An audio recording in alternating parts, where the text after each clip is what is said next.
After that, Rose and her mother left, heading back towards the cabin to, well, eat everything, which was apparently important for Rose to build up the compound she needed.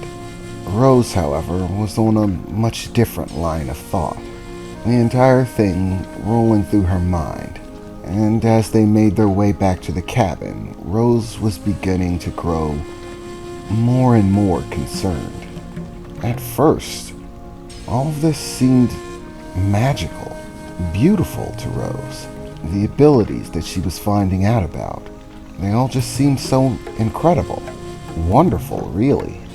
But now, things were beginning to change. Rose was beginning to become frightened of what she was going to turn into. The thorns that extended from her fingernails, being able to produce poison, and this change that was going to come over her that her mother kept talking about, referring to it as the hunter's will.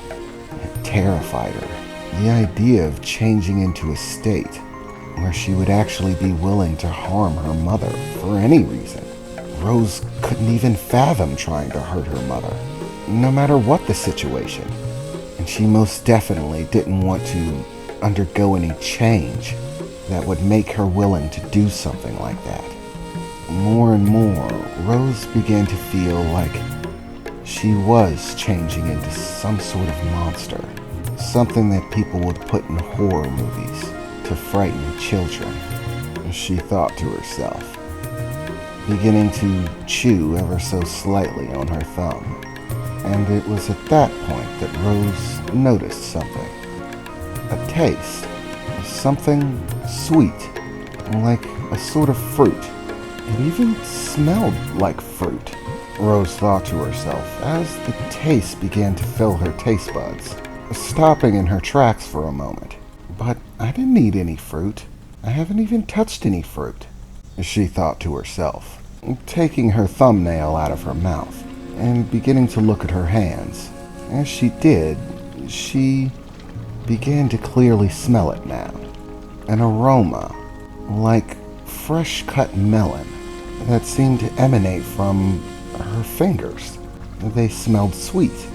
And based on the taste, if she were to try to place it, it tasted something like mango, but with a little bit more of a citrusy taste to it. It was actually quite good, and smelled very fragrant. But what was it?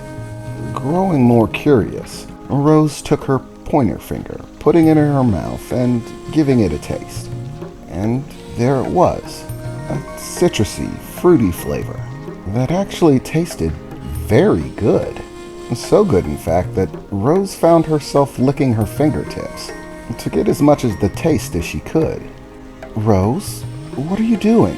her mother announced, stopping in her tracks as well, and looking back, noticing that Rose had stopped moving. And as she did, seeing Rose sucking and licking her fingertips. "Rose? Rose, stop that right now!" her mother shouted as she dashed over, pulling Rose's hand away from her. What did I do?" Rose said, completely startled at her mother's reaction. "What were you doing, Rose? What were you thinking?" I'm sorry. It's just I noticed the smell and the taste. I was biting down on my thumbnail, and I noticed there was a sweet taste to it. And it seems like the taste is coming from my fingers. It's like a fruit." Rose's mother gave her a very confused and concerned expression, then began to look at Rose's hands, furrowing her brow a bit, before leaning in and giving Rose's fingers a sniff. After which, a somewhat surprised expression came over her face. "Delcara, your fingers smell like a Delcara fruit." "A Delcara fruit?" Rose replied. "Yes, it's a very common fruit-bearing plant that grows on our home world. It is quite delicious.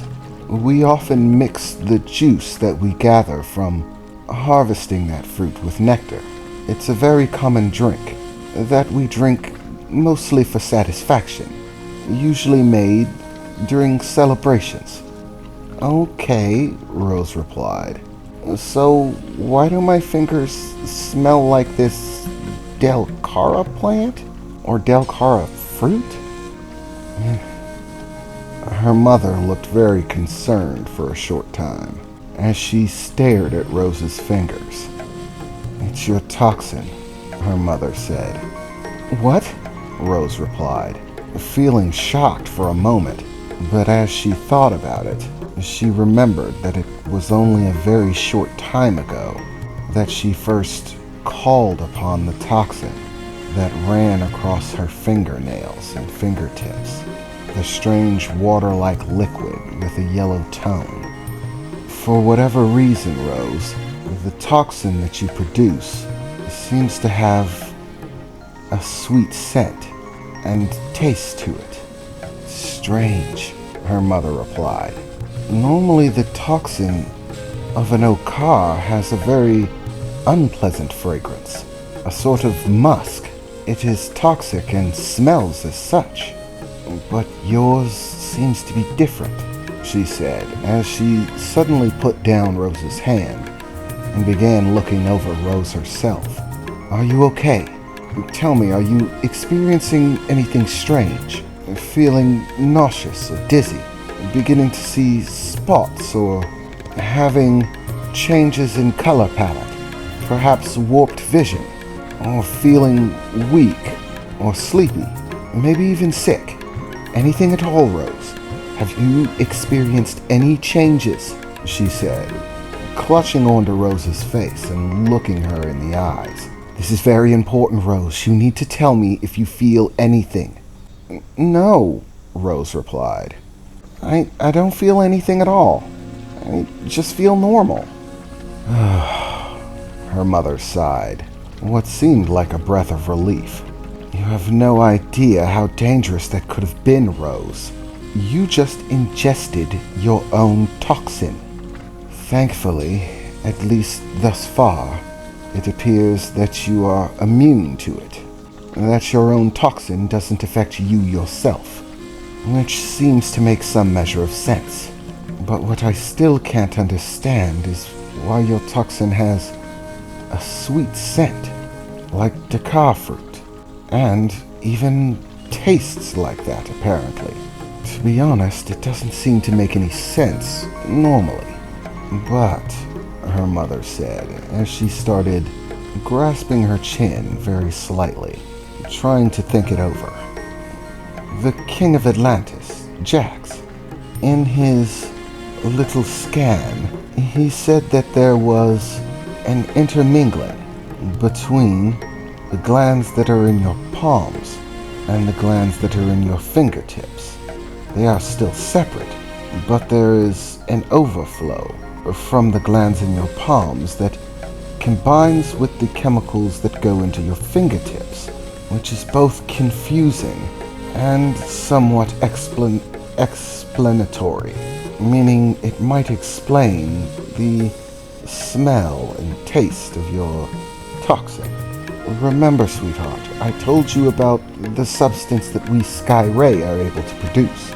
I called it honey, to make it easier for you. Well, this substance always has a very sweet taste and smell, and we produce it from the palms of our hands.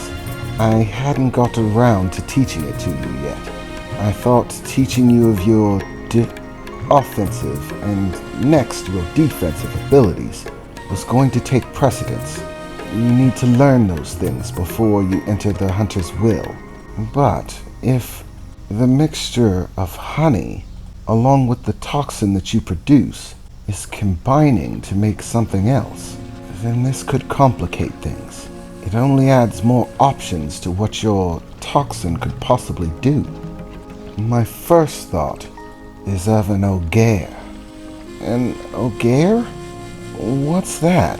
Rose replied. Well, an ogaire is a predator on our world, a very dangerous one. Specifically, they don't rely on strength or power or speed. They're actually quite sluggish creatures. If you ever notice one and are more than a few paces away, then there's no question that you'll most likely be safe. A brisk walk is more than enough to outrun them, but that is not the danger of dealing with an ogier. The ogier work by luring their prey, not overpowering it or outrunning it. They produce something of a luring liquid. They produce a pool of it inside of their mouths that produces a very powerful, sweet-smelling odor. The ogier work by nestling themselves in. They dig a burrow and leave only their head outside of it, and then simply disguise their head as a flower, at which point they open their mouths and produce the liquid that gives off that powerful, fragrant odor. Many animals are lured in by this sweet odor and the promise of food, and when they go to get themselves a taste, the ogier snaps its mouth shut and snares its prey. But the substance that the ogier produces isn't toxic. It's simply meant to function as a lure. The power of the ogier's jaw is all that it needs to kill its prey. Poisoning them is unnecessary, and yet it's clear from Jax's description that your toxin is just that, a toxin. It just has aspects of the honey that I told you about mixed in with it. So really the only question is what that toxin amounts to. My best guess is that it in some way combines the effects of honey with the effects of toxin. The effects of honey give whatever we allow to drink that honey the impression that we are their ally, someone that they should protect, nurture, that we are, in a sense, important to them, as well as strengthening them as well. But toxin is entirely different, usually relying on poisoning your opponent in order to gain some sort of advantage, blurring their sight or vision, weakening their body, or paralyzing them altogether. Some toxins are even outright lethal, poisoning the enemy and killing them in a matter of minutes. Quite frankly, it terrifies me what a combination of the two might be. But I suppose we'll have to find that out in time. Her mother sighed deeply. For now, let's just continue on. We're wasting time. There's no telling when you're going to bloom. And if my suspicions are correct, since many of your abilities are becoming active and your bloom is being accelerated, my running theory is that the bloom itself will initiate the hunter's will. That once your pod buds, the process of putting you into the hunter's will begin. And as I said, by the looks of it, you'll most likely bloom either sometime today or tomorrow, at the very latest, which does not give us a great deal of time. We're fighting against the clock, Rose. Come, we should hurry, her mother said, turning around and beginning to walk back towards the cabin.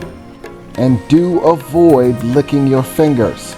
We have no idea how much of that toxin you can actually negate. There could be a limit.